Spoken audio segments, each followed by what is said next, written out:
மாவட்டம் வீக்களத்தூர் அரசு மேல்நிலைப் பள்ளியில் கணித ஆசிரியையாக பணியாற்றி வந்தவர் 43 வயதாகும் தீபா.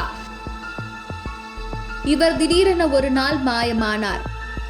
இதேபோல அதே அரசு பள்ளியில் அறிவியல் ஆசிரியராக பணியாற்றிய 44 வயது வெங்கடேசன் என்பவரும் மாயமானார். இது தொடர்பாக பெரம்பலூர் மாவட்டம் வீக்களத்தூர் போலீசார் வழக்கு பதிவு செய்து விசாரித்து வந்தனர்.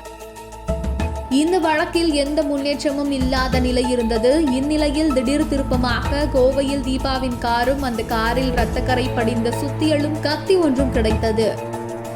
இதனால் மாயமான ஆசிரியை கொல்லப்பட்டாரா அல்லது அவருக்கு என்ன நடந்தது என்பது குறித்து கேள்வி எழுந்தது. இதை அறிய முயன்ற போலீசாருக்கு துப்பு தொடங்கவில்லை. ஏனெனில் ஆசிரியர் வெங்கடேசன் தலைமறைவானார். இதனால் தீபாவை வெங்கடேசன் கொலை செய்திருக்கலாம் என்று போலீசாருக்கு சந்தேகம் எழுந்தது. இதையடுத்து வெங்கடேசனை பிடிக்க தனிப்படை போலீசார் கடந்த 2 மாதங்களுக்கு மேலாக தீவிரமாக தேடி வந்தனர். இந்த நிலையில் கடந்த 8ஆம் தேதி சென்னை மெரினா கடற்கரையில் பதுங்கி இருந்த வெங்கடேசனை தனிப்படை போலீசார் பிடித்து கைது செய்தனர். தொடர்ந்து பெரம்பலூருக்கு அழைத்து வந்து விசாரித்தனர். விசாரணையில் தீபாவை அவரது காரிலேயே பெரம்பலூர் மாவட்டம் வேப்பந்தட்டை தாலுகா முருகன்குடி வனப்பகுதிக்கு வெங்கடேசன் அழைத்து சென்றுள்ளார்.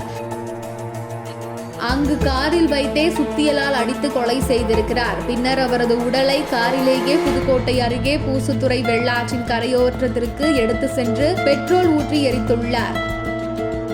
இந்த தகவல் விசாரணையில் தெரிய வந்தது. இதையடுத்து அண்மையில் வெங்கடேசனை போலீசார் புதுக்கோட்டை அருகே பூசுத்துறை வெள்ளாற்றுக்கு அழைத்து சென்று அங்கு அவர் காட்டிய பகுதியில் இருந்து கண்டெடுக்கப்பட்ட எலும்பு கூடுகள் ஆசிரியை தீபா உடையதுதானா என்பதை DNA பரிசோதனை மூலம் உறுதிப்படுத்த ஆய்வுக்கு அனுப்பி வைத்தனர். இதையடுத்து தீபாவை கொலை செய்ததாக வெங்கடேசன் கூறிய இடமான முருகன்குடி வனப்பகுதிக்கு அவரை போலீசார் பலத்த பாதுகாப்புடன் நேற்று அழைத்து சென்றார்கள். அப்போது வெங்கடேசன் தீபாவை எப்படி கொலை செய்தார் என்று போலீசார் முன்னிலையில் நடித்து காட்டினார்.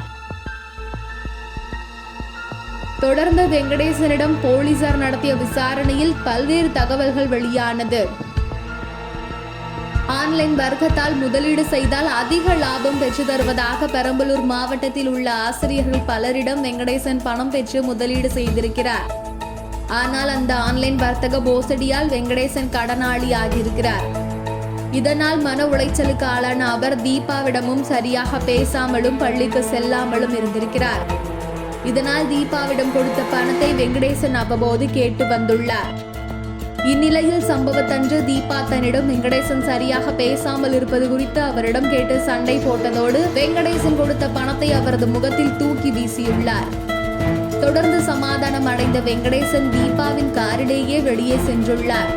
அப்போது வெங்கடேசனுக்கும் தீபாவுக்கும் இடையே மீண்டும் வாய் தகராறு ஏற்பட்டுள்ளது. ஆன்லைன் வர்த்தகத்தில் பணத்தை இழந்த கோபத்தில் இருந்த வெங்கடேசன் தீபாவை தீர்த்து கட்ட முடிவு செய்து முருகன்குடி வனப்பகுதிக்கு அழைத்து வந்து கொலை செய்திருக்கிறார் என்று விசாரணையில் தெரிய வந்துள்ளது.